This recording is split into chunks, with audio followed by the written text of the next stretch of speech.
আসসালামু আলাইকুম, welcome back to সিনেটি cooks. আজকে আপনার লগে শেয়ার করলাম আমার গার্ডেনের লুবি উড়ি যেন একটা দিয়ে মাছ দিয়ে রাঁধছি। খুবই মজার একটা খানি। আর কিলাখান লাগলো জানাইবা। তো লুবি আসলে একটা ফেভারিট একটা খানি আমার। আর তার বাদে তো একটা ফ্রেশ খানি।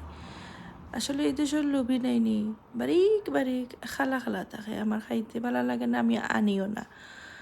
আর দিস টাইম আমরা গার্ডেনও আমার হাজব্যান্ডে যা করছেন, তো খুবই একটা কি কিতা কইতাম লোভনীয় একটা খানি একটা আসলে আমার ইচ্ছা দিয়ে রানলে আসলে আরও মজা লাগলো, অনেক ভালো লাগলো অনেক। তো মাছ দিয়ে রাঁধছি, খুবই ফেভারিট একটা খানি।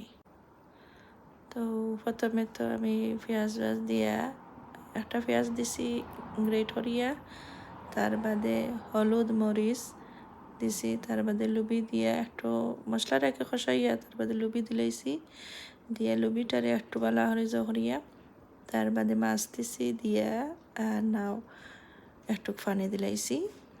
তো দিয়া বাদে একটু সময় জাল খাইব, তার বাদে কাঁচামরিচ দিছি, বাখর পাতা দিছি, দিয়া তো খাইছি ভাত যে মজা করিয়া। এটা আর কইতাম কিলা লাগলো আপনার কাছে আমার এই ভিডিওটা। লাইক কমেন্ট শেয়ার করবা, সাবস্ক্রাইব করিয়া যাইবা। সিলেটি কুকস এর পাশে থাকবা, নতুন নতুন ভিডিও পাইবা। আসসালামু আলাইকুম।